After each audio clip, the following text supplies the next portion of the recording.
No problem. Anybody else? Go ahead, brother. I don't quite know how to say this. Sure. I'm like thinking how to say it. That's okay. In terms of spiritual self-realization, Okay. how does what we know now as the tree of life in its various forms apply? Right. How would you use it? All right. Tree of life, which another term, again for the Akashic, they have tree alphabet. There's you can even go into, if you're familiar with Kabbalah, you can even get into some mystical Kabbalah. It'll talk about the tree of life. When you get into the higher realms of Kabbalah. Now there's a realm when you get into what they call Kether, which deals with the ether. Okay, it gets to a place where there is no gender. First we have to establish this when dealing with spirituality, tree of life, and understanding the hidden meanings and the teachings of what that represents. First we have to bypass, we're stuck also in gentrification. This becomes a problem to understanding true spirituality. How to apply it. First of all, real truth, well, as you said, raising yourself up to the realization of it is when you confirm it for self. Now, you don't have to confirm it for everybody else. Let me give you an example. You might be reading a book, just to give you a very basic example, and as you're reading it, you just stop and something just hits you and go, oh man, all of a sudden all these things just click. Something you read there, that would be a moment where you had a DNA explosion and you came to a realization of an aspect of truth. That's when truth becomes a reality to you. You understand? Now, everybody's realization of truth is going to vary depending on how they perceive that reality, because everybody in this room is at a different level intellectually and spiritually. So, perceiving, for an example, the tree of life, you might read some of that information, you might be more highly evolved, and you might get more hidden, I don't want to say hidden, but you might absorb more of the inner meanings of what it's saying.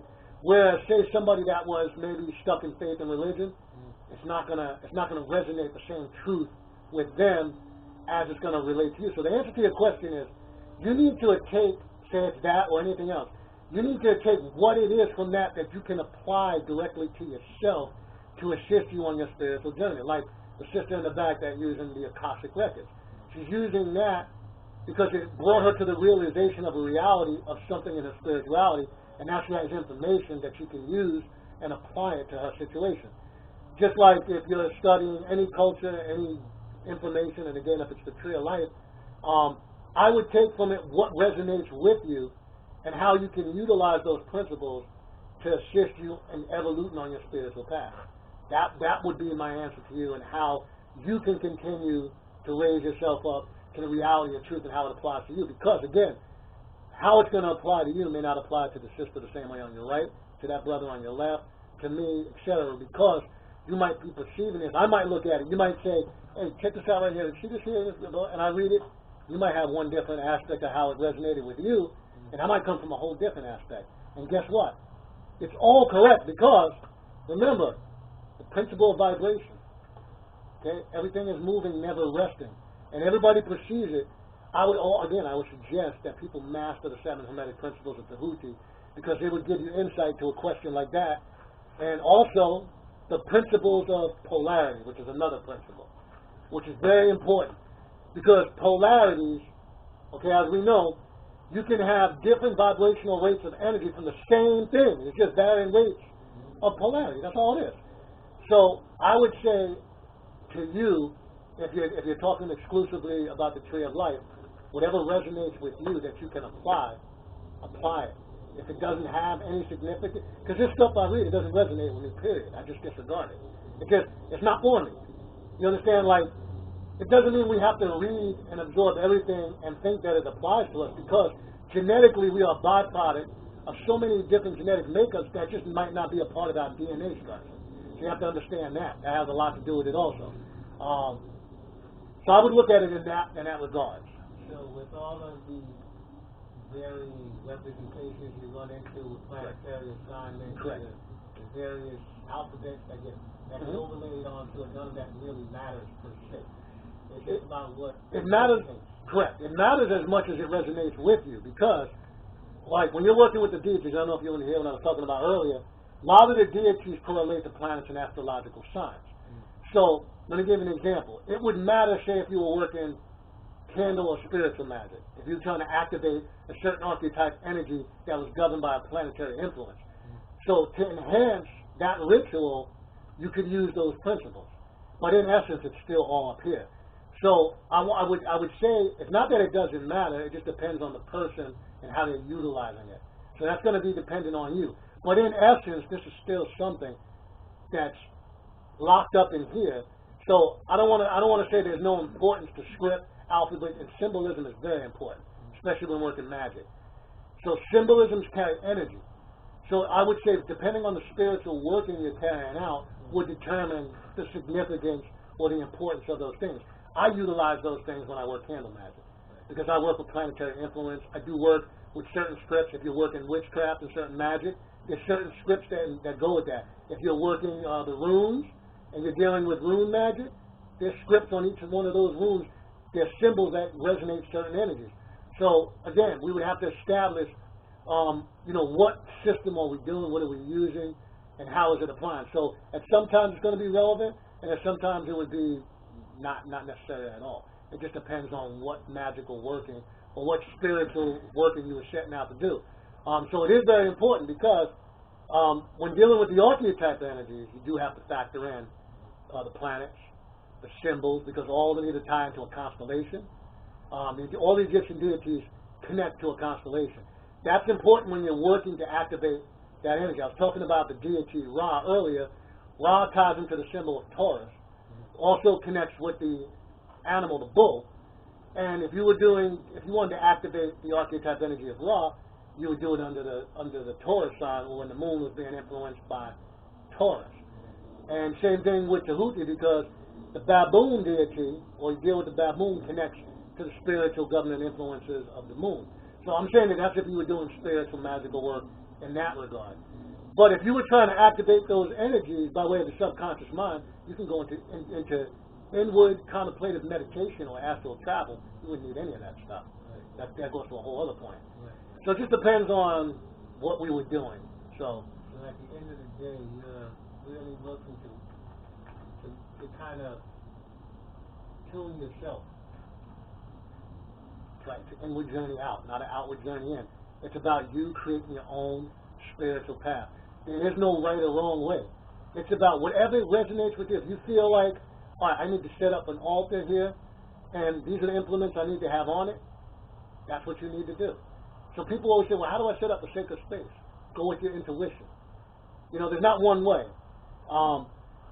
It is always about you creating, that's what this class is about tonight, you creating your own spiritual path.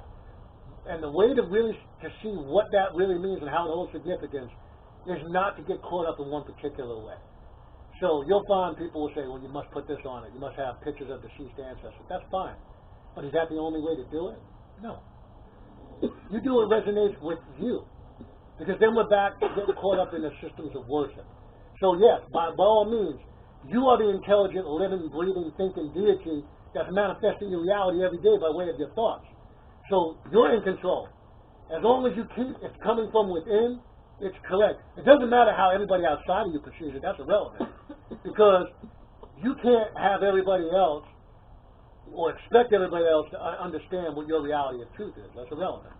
Because that is your reality. You're creating, and that's why when she was bringing up the Akasha records earlier, you're writing your destiny every day by the decisions that you decide to carry out by way of your thoughts.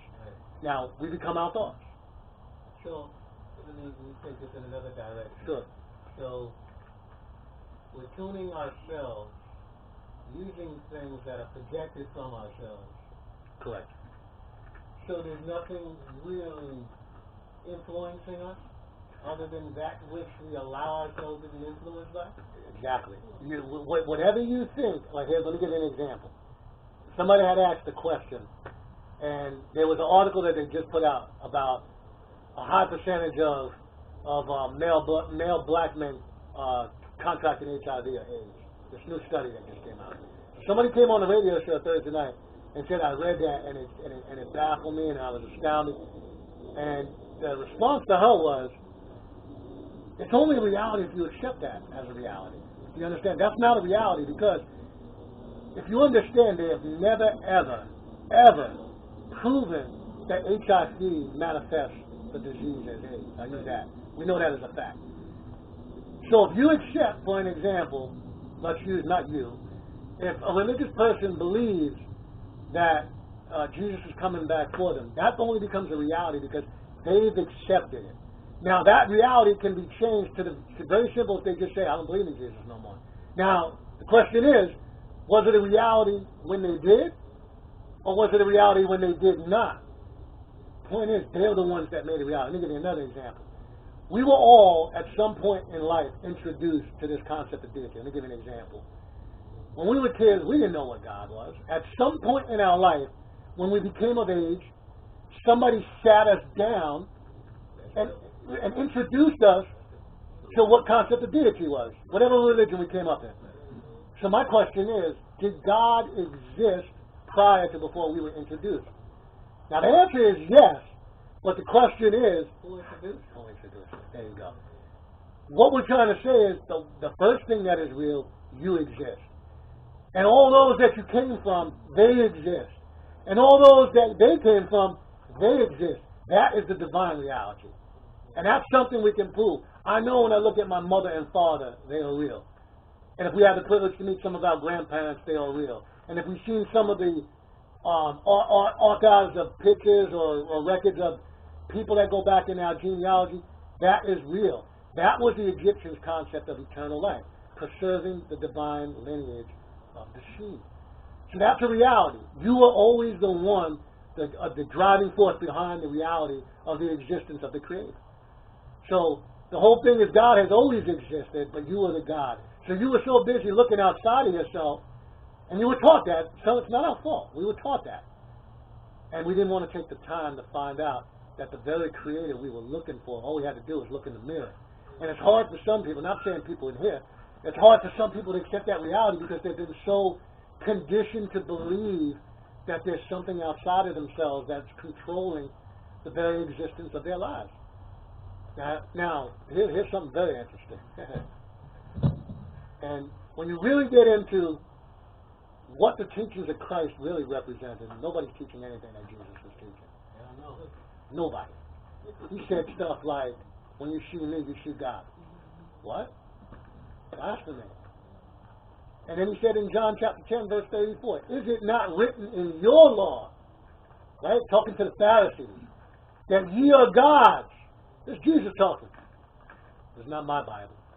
Well, in fact, though, yeah. in the law that he's referring to, it's not actually in the Bible. That's correct. That's correct. And that's a point that I've kind of gone back and forth with people. That's it's correct. Actually something, it's a book he's referring to that's not even mentioned. That's correct. And he says, is it not written in your law that ye are God's children of the Most High? Right? Psalms 82:6, King David said that too, to the congregation before they went to battle. Ye are God's children of the Most High, but you will die like men. Followed it with that. What does that mean? Now we go back. Does not their Bible say in Genesis 2:7 that God breathed into human beings the breath of life and they became what? Living souls. So the essence of the Creator has always been within you. Why are you looking for it in some prophet or some sage? Jesus didn't come to be glorified and worshiped like they did after he left and created all these fictitious stories about him. He came to show you the divinity that existed and resided within you. Because he said these people are hypocrites. These Pharisees and all these people that are doing these man-made physical things. He said, I've come to show you, you are the God. And that's why he was persecuted. Because he was teaching that principle, self-divinity.